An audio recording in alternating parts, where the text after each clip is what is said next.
Chief justice of Pakistan کی حیثیت سے جناب تصدق حسین جیلانی نے آج اپنے عہدے کی مدت پوری کر لی ہے۔ پیر سے جسٹس ناصر الملک چیف جسٹس آف پاکستان کا عہدہ سنبھالیں گے۔ حکمراں پاکستان مسلم لیگ نون کو درپیش اندرونی چیلنج برقرار ہے۔ سر توڑ کوشش کی جا رہی ہے کہ وفاقی وزیر داخلہ چودھری نثار علی خان کو منایا جائے۔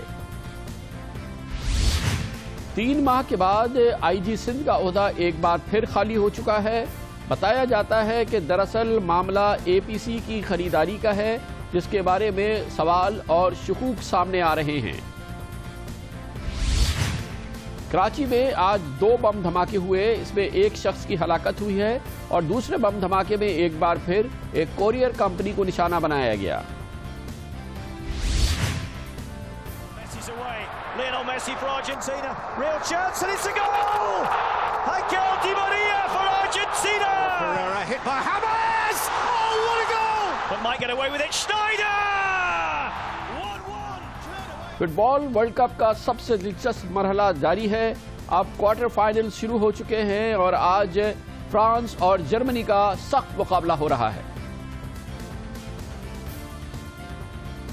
دن بھر کی اہم ترین خبروں، تبصروں اور تجزیوں کے ساتھ آپ دیکھ رہے ہیں پروگرام آج کامران خان کے ساتھ۔ السلام علیکم، میں ہوں کامران خان۔ پاکستان میں ایک بہت بڑی تبدیلی ہونے جا رہی ہے اور آج چیف جسٹس آف پاکستان کی حیثیت سے جناب جسٹس تصدق حسین جیلانی نے اپنے عہدے کی مدت پوری کر لی ہے۔ اس کے بعد اگلے ورکنگ ڈے میں یعنی کہ پیر کے روز جسٹس ناصر الملک چیف جسٹس آف پاکستان کے عہدے کا حلف سنبھالیں گے اور اپنے عہدے کا حلف اٹھائیں گے۔ یہ بہت اہم تبدیلی ہے اور اس کا اثر ہوتا ہے پاکستان کے پورے عدالتی نظام پہ اثر ہوتا ہے جب نیا چیف جسٹس آتا ہے، اور اسی وجہ سے جناب جسٹس ناصر الملک کی تعیناتی اور ان کے حلف اٹھانے کو اور ان کے عہد کو انتہائی دلچسپی سے دیکھا جا رہا ہے۔ جناب تصدق حسین جیلانی کل 6 ماہ اور 24 دن تک چیف جسٹس آف پاکستان کا عہدہ ان کے پاس رہا۔ اس سے پہلے ایک طویل مدت تک جناب justice Iftikhar Muhammad Chaudhry chief justice of Pakistan کی حیثیت سے کام کر رہے تھے۔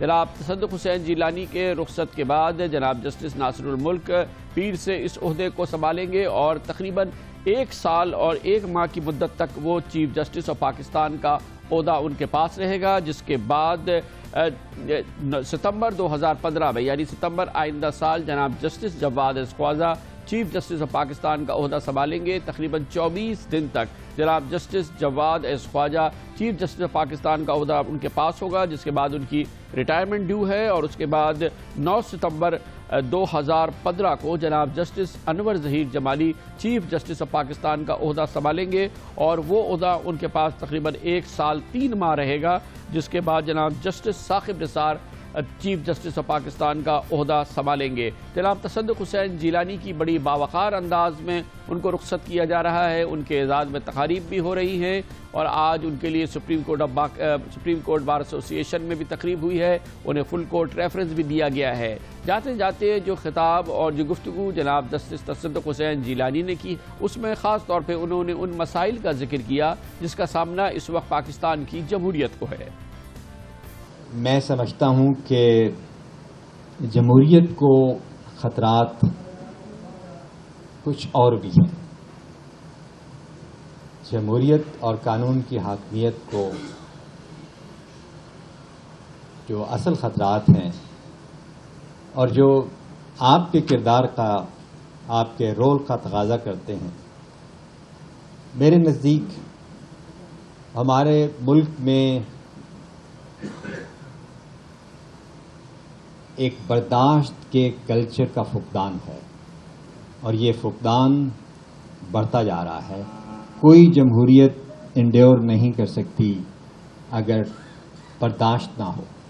دوسرا خطرہ یہ ہے کہ ہم اس وقت گھرے ہوئے ہیں نان اسٹیٹ ایکٹرز میں جو قانون کو پامال کرنا چاہتے ہیں۔ یہ ایک اور خطرہ ہے جمہوریت اور قانون کی حاکمیت کو۔ شروع کے مقابلے میں جناب تصدق حسین جیلانی ایک غیر متنازع شخصیت رہی ہیں اور جج کی حیثیت سے اور چیف جسٹس آف پاکستان کی حیثیت سے ان کا رویہ بہت ہی متوازن رہا ہے اور انہیں ایک بہت ہی معتبر اور قابل قدر جج کی حیثیت سے پہچانا گیا ہے۔ جناب جسٹس تصدق حسین جیلانی نے تنازعات کو ہوا نہیں دی اور اس دوران ان کی کوشش یہ رہی کہ وہ ہیڈ لائن سے زیادہ ان کے فیصلے بولیں اور وہ بولے کم اور ان کے فیصلے زیادہ بولتے نظر آئیں۔ جناب تصدق حسین جیلانی کی جگہ جناب جسٹس ناصر الملک لے رہے ہیں، جو 17 اگست 1950 کو سوات کے علاقے گلکدہ میں پیدا ہوئے تھے۔ LLB کی ڈگری انہوں نے 1972 میں حاصل کی اور پشاور یونیورسٹی سے،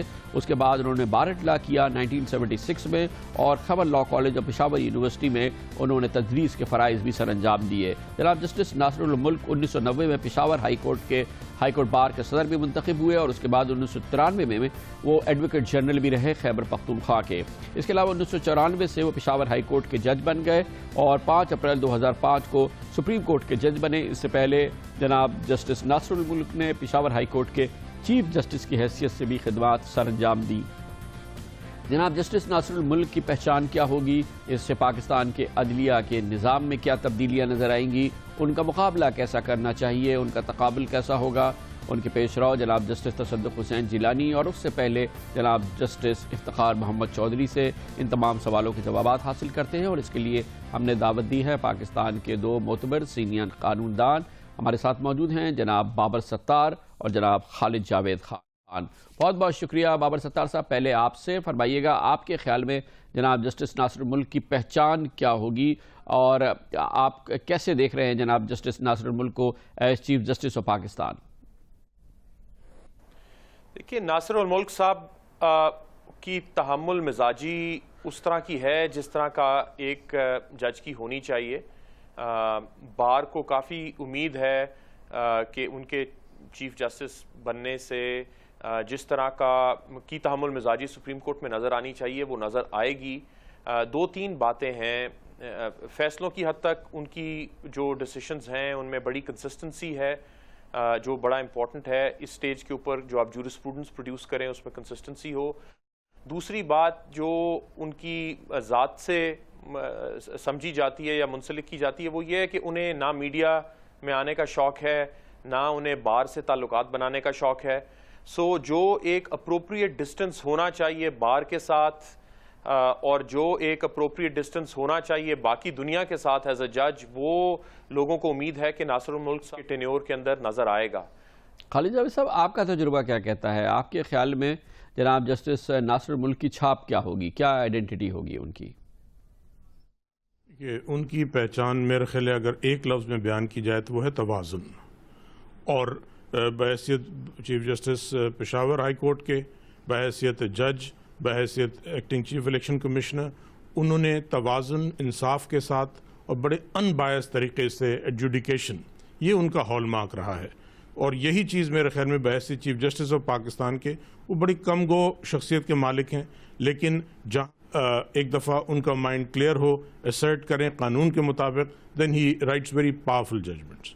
اور یہی ان کا ہال مارک مجھے نظر آتا ہے کہ سپریم کورٹ میں بھی اسٹیبلش ہوگا۔ بابر ستار صاحب، یہ فرمائیے گا کہ اگر ہم تقابل کریں اور ہم کمپیئر کریں، ایک طویل عرصے تک جناب Iftikhar Muhammad Chaudhry chief justice of Pakistan رہے، اس کے بعد 6 ماہ تقریباً جناب justice Tassaduq Hussain Jillani chief justice of Pakistan, اور اب جب جناب ناصر الملک آ رہے ہیں تو ہمیں فرق کہاں نظر آئے گا؟ دیکھیے، افتخار چودھری صاحب کے دور میں پینڈلم جو ہے وہ سمجھا جاتا ہے کہ بالکل ایک سائڈ پہ سوئنگ کر گیا۔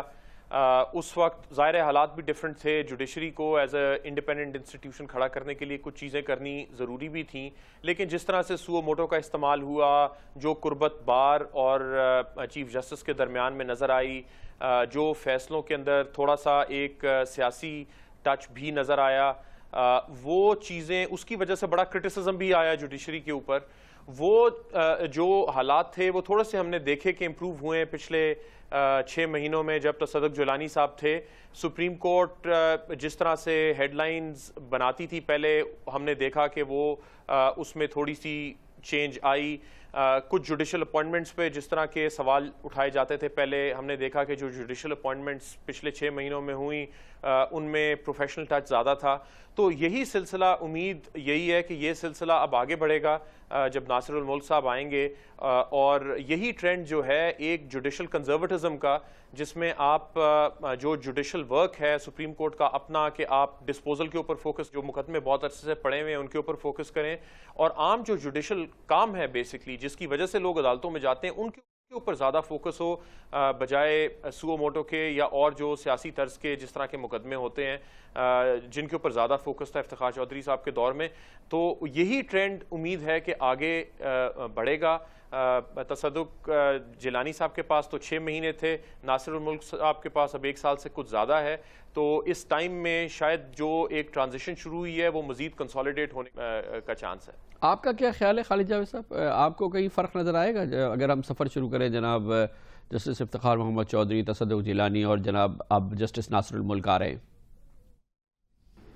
یہ بنیادی فرق یہ نظر آئے گا کہ سابق چیف جسٹس افتخار محمد چودھری صاحب کا جو ویژن تھا وہ اور معروضی حالات کے مطابق تھا، وہ بڑا روبسٹ اپروچ تھا. ظاہر ہے کہ اس کے بارے میں یقیناً 2 رائے ہو سکتی ہیں، اور بہت سے لوگ اس سے اختلاف کیا کہ عدلیہ نے شاید اپنی جورسڈکشن سے ایکسیڈ کیا ہے. بہت سے لوگوں کی رائے تھی کہ نہیں، معروضی حالات کے مطابق بالکل ضروری تھا.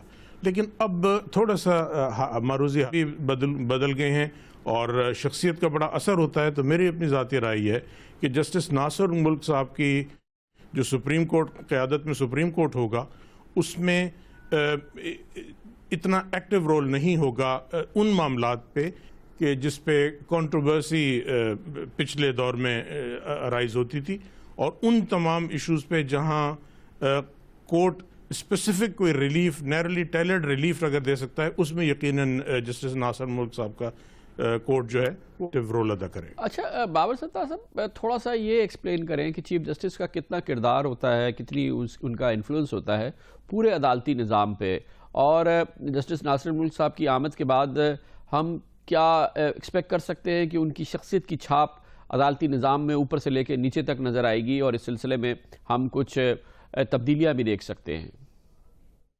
دیکھیے، یہ ایک ظاہر ایک سوالیہ نشان ہے، اور یہی چیلنج ہے ایز اے جج.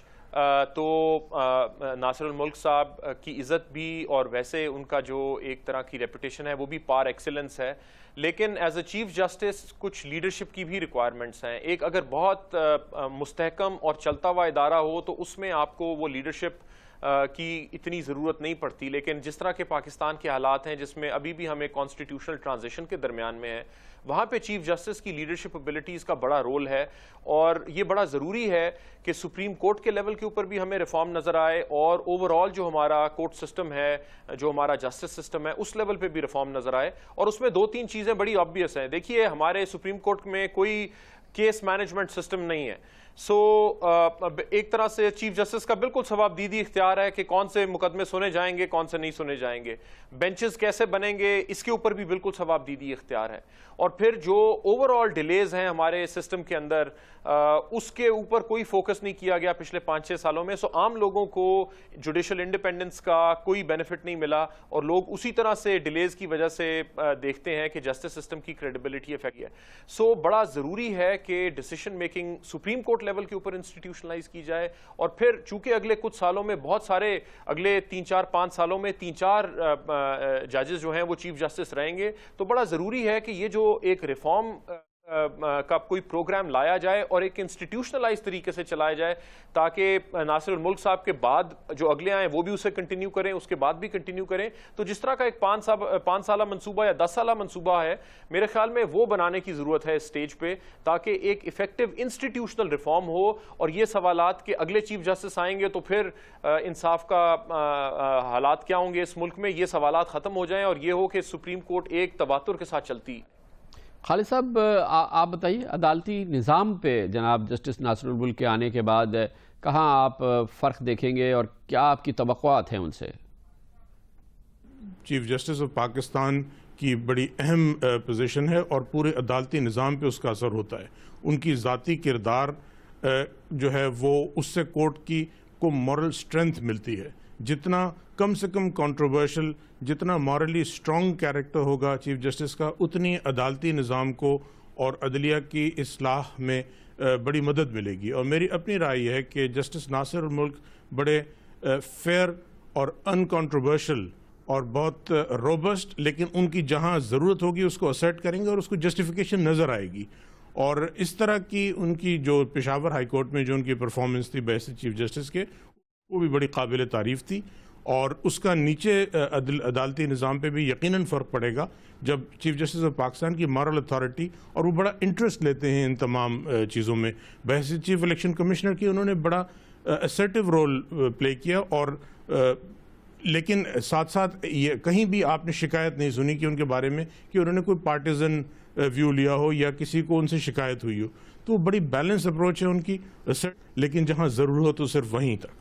بہت بہت شکریہ جناب خالد جاوید خان صاحب۔ جناب بابر ستار ہمارے ساتھ تھے۔ پیر سے جناب جسٹس ناصر الملک چیف جسٹس آف پاکستان ہوں گے۔ سپریم کورٹ کے چیف جسٹس کی حیثیت سے ان سے توقعات بھی ہیں اور پوری قوم کی نگاہیں ان کی طرف ہوں گی، کیونکہ پاکستان کا پورا عدالتی نظام کے وہ محور ہوں گے، وہ اینکر ہوں گے، اور ان کے سامنے جو چیلنجز ہیں ان میں ایک بار پھر وہ لاکھوں کیسز ہیں جو پاکستان کی عدالتوں میں اس وقت زیر سماعت ہیں، اور طویل ان کی سماعت ہوتی ہے، اور کبھی طویل عرصے سے وہ اس وقت پینڈنگ ہے وہ کیسز، اور لاکھوں کی تعداد میں لوگ، خاندان فیصلے ہونے کے منتظر ہیں۔ انصاف کے لیے وہ دروازہ ضرور کھٹکھٹاتے ہیں قانون کا اور عدالتوں کا، لیکن فیصلہ آتے ہوئے اور ان کو انصاف ملتے ہوئے اکثر ایسا ہوتا ہے کہ لوگ اللہ کو پیارے ہو جاتے ہیں مگر انصاف ان تک نہیں پہنچ پاتا۔ یہ وہ چند چیلنجز ہیں جس کا سامنا جناب جسٹس ناصر الملک کو ہوگا۔ چیف جسٹس آف پاکستان کی حیثیت سے پیر کو وہ اپنے عہدے کا حلف اٹھائیں گے۔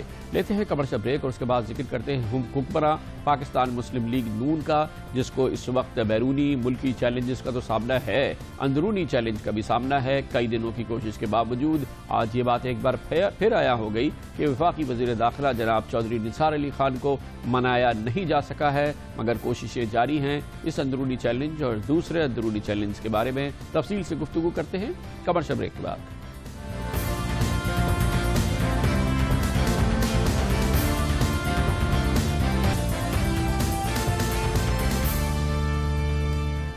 Welcome back. اس وقت جس وقت کے ملک کو شدید اور خطرات کا نہیں بلکہ چیلنجز کا بھی سامنا ہے، اور پاکستان کی فوج پاکستان کی بقا کے لیے دہشت گردی کے خلاف ایک فیصلہ کن جنگ لڑ رہی ہے، حکمراں پاکستان مسلم لیگ نون کو کسی اور چیلنج کا بھی سامنا ہے، اور وہ اندرونی چیلنج ہیں۔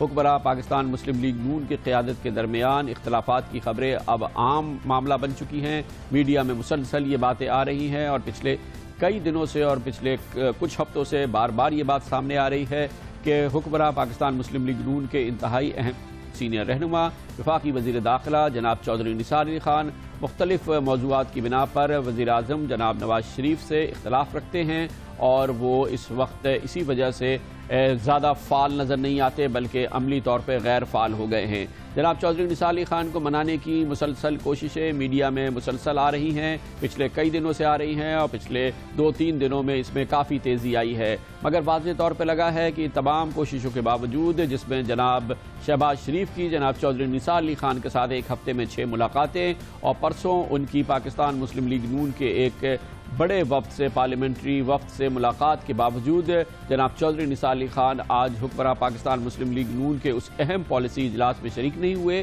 جو جناب وزیر اعظم نواز شریف نے طلب کیا تھا۔ باوجود کوشش کے اور باوجود ایک براہ راست آخری کوشش کے جو وفاقی وزیر ریلوے جناب خواجہ سعد رفیق نے کی، جو کہ آخری لمحوں پہ ایک بار پھر جناب چودھری نثار علی خان کے پاس گئے اور ہر ممکن کوشش کی کہ جناب نثار علی خان اس اجلاس میں شریک ہو جائیں، مگر اس کے باوجود وفاقی وزیر داخلہ جناب چودھری نثار علی خان آج اس اجلاس میں نہیں آئے، جس میں حکمراں پاکستان مسلم لیگ نون کے کئی اہم رہنما وفاقی کابینہ کے کلیدی حکام موجود تھے، جس کے بعد یہ اجلاس ختم ہو گیا، اور معمول کی صلاح مشورے کے بعد وزیر اعظم جناب نواز شریف جیسے کہ اکثر ہوتا ہے وہ ویکینڈ کے لیے لاہور روانہ ہو گئے ہیں۔ اطلاعات کے مطابق جناب شہباز شریف نے ایک اور ملاقات کی ہے چودھری نثار علی خان صاحب کے ساتھ، اور بعض میڈیا آؤٹ لیٹس یہ رپورٹ کر رہے ہیں کہ وہ اب انہیں اپنے ساتھ لاہور لے گئے ہیں، جس کے بعد یہ قیاس کیا جا رہا ہے کہ شاید کل ان کی بالآخر ملاقات ہو جائے وزیر اعظم جناب نواز شریف کے ساتھ۔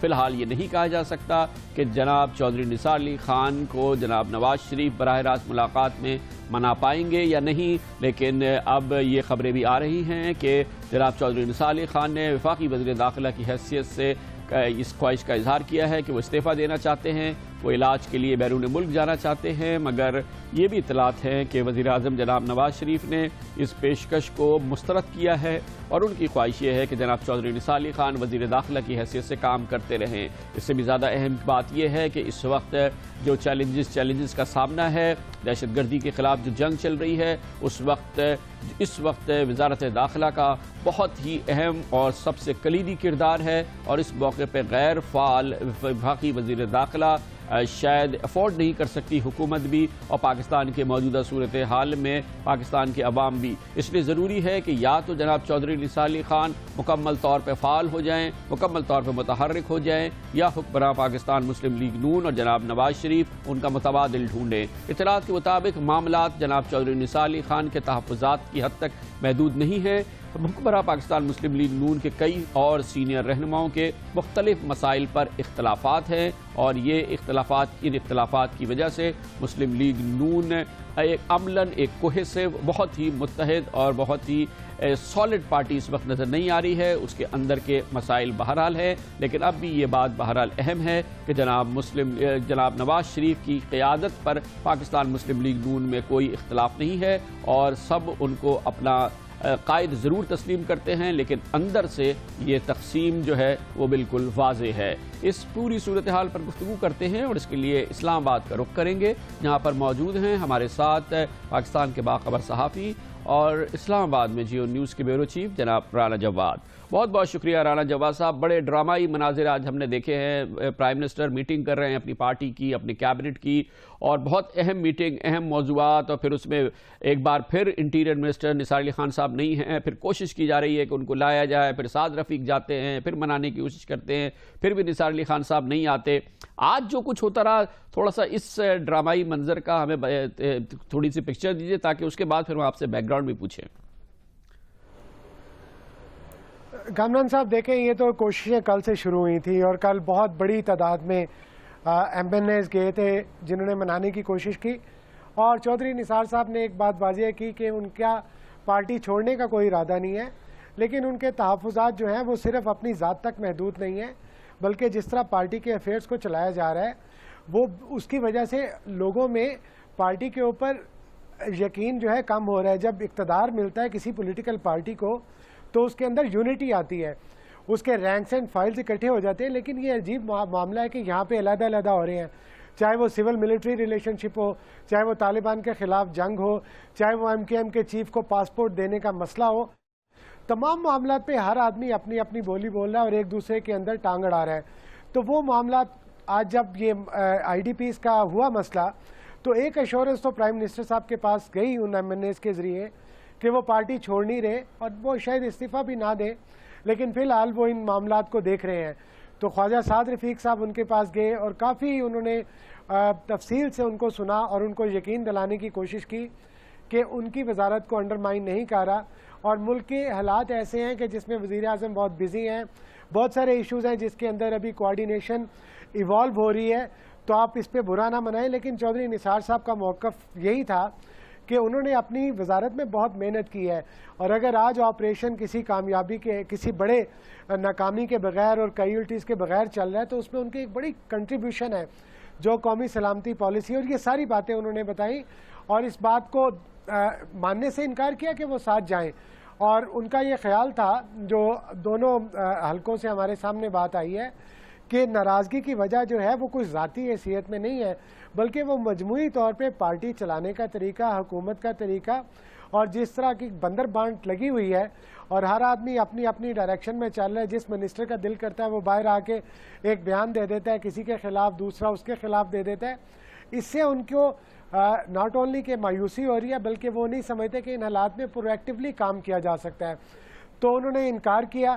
لیکن یہ بات ضرور ہے کہ شہباز شریف کے ساتھ اب وہ لاہور گئے ہیں، اور وہاں پہ انہوں نے کچھ ٹیسٹ کرنے ہیں، اور اب دیکھیں کہ امکان تو کم نظر آ رہا ہے ان کا کہ شاید پرائم منسٹر سے ملاقات ہو، لیکن ہو سکتا ہے کہ اوور نائٹ یا کل صبح تک کوئی میں ڈرامائی تبدیلی آ جائے اور وہ ملاقات۔ اچھا، تو پھر یہ بتائیں نا کہ کیوں پرائم منسٹر سے ملاقات نہیں ہو رہی، وہ کیوں نہیں کر رہے، یا پرائم منسٹر ان کے ساتھ نہیں کر رہے؟ یہ دونوں تو بہت ہی قریب ترین لوگ ہیں قیادت مسلم لیگ نون کے، 30-35 سال سے 35 سال سے ایک دوسرے کے ساتھ ہیں، یہ ایک دوسرے کے ساتھ براہ راست کیوں نہیں مل رہے؟ ناراضگی میرا خیال ہے چودھری نثار صاحب کی طرف سے، وزیر اعظم کی طرف سے پیغام بھی ملا ہے ان کو. لیکن دیکھیں جب یہ طالبان سے جھگڑا شروع ہوا تھا، جب طالبان کی کمیٹی بنائی گئی تھی اس میں چودھری نثار صاحب کو، آپ کو یاد ہے تکنیکی کمیٹی جو نیگوسیشن کے لیے بنائی گئی تھی پہلی کمیٹی کے بعد، اس میں چودھری نثار صاحب کا رول نہیں رکھا گیا تھا، تاہم ان کو سپرویژن سونپ دی گئی تھی. وہاں سے معاملات جو تھے وہ تھوڑے سے نظر آئے کہ خراب ہو رہے ہیں. اس کے بعد آپ دیکھیں کہ جب یہ آپریشن لانچ کرنے کا مسئلہ آیا، اس سے پہلے 2 میٹنگز ایسی ہوئی جس میں چودھری نثار صاحب نہیں آئے. قومی سلامتی پالیسی بنائی گئی جس پہ چودھری نثار صاحب نے کہا کہ انہوں نے بہت محنت کی ہے، لیکن جب بات ہوئی فنڈز دینے کی تو اس میں ان کی شکایت یہ تھی کہ جو ایک اور قریب ترین ساتھی ہیں وزیر اعظم کے اسحاق ڈار صاحب، ان کی طرف سے فنڈز کے حوالے سے بڑی ریلکٹنس ہوئی. ایک امپورٹنٹ منسٹر خواجہ آصف کی اور چودھری نثار کی لڑائی تو اسلام آباد کے گلی کوچے میں، کیا بچوں کو بھی پتہ ہے کہ کتنی ان کی آپس میں ٹینشن ہے اور ایک دوسرے سے بات چیت بھی نہیں ہے. پھر کیبنٹ کے اندر گروپنگ ہے. چودھری نثار صاحب کے حوالے سے کہا جاتا ہے کہ جی وہ پرائم منسٹر کے چونکہ بہت قریب ہیں تو بہت ایروگینٹ اور اپنی سولو فلائٹ لیتے ہیں. پھر ایک بہت امپورٹنٹ بات یہ ہوئی کہ جب ایم کیو ایم چیف کو پاسپورٹ دینے کا مسئلہ آیا تو پارٹی کو بتایا گیا اسحاق ڈار کی طرف سے یا ان کے حلقوں کی طرف سے کہ پاسپورٹ مل جائے گا. چودھری نثار صاحب نے اس پہ پروٹیسٹ کیا. ان کو شکایت یہ ہے کہ پرائم منسٹر کو وہ گوش گزار کرتے رہے اور فنڈز کے حوالے سے بھی باتیں کی، لیکن ان کی بات پہ اتنا زیادہ توجہ نہیں دی گئی. اس کے بعد وہ علیحدہ ہو گئے. اور لیکن رانا جواد صاحب یہ بھی بہت اہم بات کئی بار سامنے آ چکی ہے کہ ایک بہت بڑی وجہ بنی وہ مذاکرات جو چودھری نثار علی خان نے شہباز شریف کے ساتھ مل کے فوجی قیادت کے ساتھ کیے، جس کا بنیادی مقصد جنرل پرویز مشرف کا مستقبل تھا، جس میں پھر بالآخر انہوں نے اس بات کی یقین دہانی کرائی فوجی قیادت کو کہ اگر جنرل مشرف خصوصی عدالت کے سامنے پیش ہو جاتے ہیں، ان پہ فرد جرم عائد ہو جاتی ہے تو انہیں باہر جانے کی جو ان کی درخواست ہے اسے قبول کر لیا جائے گا. اور آخری لمحات پہ سب کچھ ہو گیا، لیکن یہ درخواست قبول نہیں کی گئی اور وزیر اعظم نے اسے مسترد کر دیا. اور یہاں سے پھر جو ہے وہ حالات میں سب سے زیادہ خرابی پیدا ہوئی. کیا ایسا ہی ہے؟ یہ بالکل ٹھیک بات ہے کہ سول ملٹری ریلیشن شپ کے اوپر چودھری نثار صاحب کا اور ایک دو اور منسٹرز بھی تھے، ان کا موقف یہ تھا کہ مشرف کے کیس کو عدالت جس طرح ہینڈل کر رہی ہے اس کو پولیٹیکل وکٹمائزیشن نہیں بننا چاہیے. اور خاص طور پہ جب کیبنٹ کے 2 منسٹرز نے باہر آ کے بہت زیادہ باتیں کی تھیں، خواجہ آصف نے، خواجہ سعد رفیق نے جنرل مشرف کے حوالے سے، تو اس پہ انہوں نے وزیر اعظم کو باقاعدہ شکایت بھی کی گئی تھی اور کہا گیا تھا کہ ان کو روکا جائے، ان کو منع کیا جائے. کیونکہ دیکھیں چودھری نثار کا بنیادی نقطہ یہ ہے کہ اندرونی سیکیورٹی کے، داخلی سیکیورٹی کے وہ انچارج ہیں اور جتنی زیادہ وہ سینسٹائزڈ ہیں، وہ انفارمیشن منسٹر یا بجلی اور پانی کے منسٹر یا ریلوے کے منسٹر یا کچھ اور لوگ نہیں ہیں. اس لیے اس حوالے سے انہی کی بات کو سنا جائے. جہاں تک اس پہ تو دیکھیں وہ جو بات تھی کہ اگر کوئی اس طرح کا تاثر فوج کو دیا گیا تھا کہ آپ اگر عدالت میں پیش کر دیں خصوصی عدالت میں مشرف صاحب کو، اس کے بعد ان کا باہر جانے کا راستہ کھل سکتا ہے، تو وہ یہ ظاہر ہے بات وزیر اعظم کی مرضی کے بغیر ہوئی تھی تو اس کے اتنی شاید وزن نہ ہو. لیکن اس کے بعد جس طریقے سے اس کو نلیفائی کیا گیا اور جس طرح پینٹ کیا گیا کہ جناب یہ کچھ لوگ یہ سازش کر رہے ہیں کہ ان کو باہر بھیج دیا جائے اور ہم اس چیز کو نہیں مانیں گے اور رجسٹ کریں گے، اس سے ان کو سائیڈ لائن کیا گیا اور ان کو بی لٹل کیا گیا. یہ بہت بڑی وجہ تھی. بالکل آپ ٹھیک کہہ رہے ہیں. طالبان کے ساتھ ساتھ میں بھول گیا تھا اس کا ذکر کرنا کہ اس حوالے سے چودھری نثار صاحب کا موقف جو میں نے بھی کئی دفعہ سنا کہ سول ملٹری ریلیشن شپ کے حوالے سے وہ یہ سمجھتے تھے کہ اندرونی داخلی مسائل اتنے بڑے ہیں، چیلنجز اتنے بڑے ہیں کہ جو جنرل مشرف کا مسئلہ ہے اس کو بالکل سیاسی لیکن طور پہ علیحدہ یہ ظاہر ہے کہ یہ ایک بہت بڑا رگمرول لگ رہا ہے، یہ بہت بڑا ایک ڈیڈ لاک ہے. تو اس میں کیا ہم یہ ایکسپیکٹ کریں، یہ ایک بعد از قیاس بات ہے آپ کو کہ بالآخر جناب چودھری نثار علی خان جو ہے وہ وزارت چھوڑ دیں؟ اور ان حالات میں ظاہر ہے کہ وہ بھی وزیر داخلہ کی حیثیت سے کام کرنا نہیں چاہیں گے، پرائم منسٹر کے لیے بھی سوٹ نہیں کرتا، ان کی حکومت کے لیے بھی سوٹ نہیں کرتا. تو وہ پارٹی میں تو ظاہر رہیں گے، پارٹی کے بہت اہم شخصیت بھی رہیں گے، لیکن وہ ایز انٹیریئر منسٹر یہ جگہ ابھی خالی ہو جائے تو یہ بات کیا بعد از قیاس ہے؟ کامران صاحب یہ بہت بڑا دھچکا ہوگا وزیر اعظم کے لیے اور پارٹی کے لیے اگر چودھری نثار جیسا مرکزی رہنما جو 1985 سے مسلسل جیت رہے ہیں، پچھلے اپوزیشن کے دور میں 5 سال میں انہوں نے پیپلز پارٹی کو اور مسلم لیگ کو اٹھا کے رکھا، یہ بہت بڑا دھچکا ہوگا اور یہ بہت بڑے ایک پیش خیمہ ثابت ہوگا. دیکھیں 150 سے زیادہ ممبرز ہیں پی ایم ایل این کے اور درجنوں ایسے جن کو صرف وزیر اعظم سے ہاتھ ملانے کا اتفاق ہوا ہے, کبھی بات کرنے کا بھی اتفاق نہیں ہوا. تو یہ کوئی بہت اچھی انڈیکیشن نہیں ہوگی. اور آلریڈی حکومت اتنے مسائل میں پھنسی ہوئی ہے. عمران خان کا چیلنج لانگ مارچ کا, طاہر القادری, لاہور پولیس کا واقعہ, داخلی اندرونی مسائل, یہ بہت بڑے مسائل ہیں. اگر اس میں پارٹی میں ایک انتہائی مرکزی رہنما جس کی بہت ایک ویلیو ہے, اور میں ذاتی طور پہ جانتا ہوں کہ ان کے پاس ایک چنک ہے ایم این ایز کا, یہ بات نہیں کہ وہ کوئی کوشش کریں گے فارورڈ بلاک بنانے کی, لیکن اگر ایسا ہوتا ہے, ایک پہلا دیوار گرتی ہے, تو وزیر اعظم کے لیے مشکلات بے پناہ بڑھ جائیں گی. تو میرا نہیں خیال کہ وزیر اعظم افورڈ کر سکتے ہیں. اور پچھلے 2 دنوں سے آپ دیکھیں جو کوشش کی جا رہی ہے, ایک زمانے میں خواجہ سعد رفیق اور چودھری نثار کو بھی مخالف پارٹی میں سمجھا جاتا تھا, تو اگر آج خواجہ سعد رفیق گئے ہیں ان کے گھر, تو یہ وزیر اعظم کے کہنے پہ گئے ہیں. اور یہ انڈیکیٹ کرتا ہے کہ جو مرکزی لیڈر ہے وزیر اعظم نواز شریف, ان کی ہر ممکن کوشش یہ ہے کہ کسی طرح چودھری نثار کو منایا جائے. اور اس کے لیے 2-3 باتیں واضح ہیں. ایک تو قومی سلامتی پالیسی کے حوالے سے جو انٹرفیرنس ہے وہ کم کی جائے, فنڈز ریلیز کیے جائیں, تمام معاملات کے اوپر جو ہے وہ گرپ جو ہے وہ چودھری نثار صاحب کی ہونی چاہیے. آپ کو پتہ ہے وہ اسی طرح کے لیڈر ہیں. اور اس کے بعد جو ان کی سروسز ہیں ان کو ایکنالج کیا جائے. اگر پارلیمنٹ میں ان کو کرٹیسائز کرتی ہے پیپلز پارٹی یا پی ٹی آئی یا کوئی پارٹی, تو یہ مسلم لیگ کے باقی لوگ جو ہیں کھڑے ہو کے ان کا ڈیفینس میں ان کے بولیں. یہ باتیں میرا خیال ہے پرائم منسٹر ماننے کے لیے تیار ہیں, اور اس کے بعد حالات بہتر ہو سکتے ہیں. لیکن ابھی فی الحال لگتا ہے ایسا ہی ہے کہ یہ کشمکش جو ہے تھوڑی شاید آگے بھی جائے. بہت شکریہ جناب رانا جواد ہمارے ساتھ ہے. جس وقت ملک کو بہت بڑے چیلنج کا سامنا ہے, حکمراں مسلم لیگ نون کو اصل میں اندرونی چیلنج کا بھی سامنا ہے, اندرونی خلفشار کا سامنا ہے. اور اس سلسلے میں آج کی رات, کل کا دن, اتوار کا روز بہت اہم ہے. یہ 2 روز وزیر اعظم لاہور میں ہوتے ہیں, اور جناب چودھری نثار علی خان کو فی الحال اتنا ضرور منا لیا گیا ہے کہ وہ لاہور چلے جائیں شہباز شریف صاحب کے ساتھ, اور دیکھتے ہیں اگلے 48 گھنٹے میں اس سلسلے میں کیا پیش رفت ہوتی ہے. خبر سے بریک, اور اس کے بعد سندھ میں جیسا ہوتا آیا ہے, ایک بار پھر آئی جی سندھ کا عہدہ خالی ہو گیا ہے. حکومت سندھ نے آئی جی سندھ جناب اقبال محمود کو فارغ کر دیا ہے. محض 3 ماہ بعد ایک بار پھر یہ عہدہ خالی ہوا ہے. ایک بار پھر وفاق نے 3 اچھی شہرت کے افسران کا نام آئی جی سندھ کی حیثیت سے تجویز کیا ہے, اور ایک بار پھر سندھ حکومت نے اسے مسترد کر دیا ہے. فی الحال یہ بتایا جا رہا ہے کہ دراصل معاملہ اے پی سی کی خریداری کا ہے, اربوں روپے کی خریداری جو سندھ پولیس نے کرنی ہے. اس پر کس کا حکم چلے, معاملہ شاید یہی ہے جس کی وجہ سے اقبال محمود بھی رخصت ہوئے. اس کے بارے میں بات کرتے ہیں خبر سے بریک کے بعد.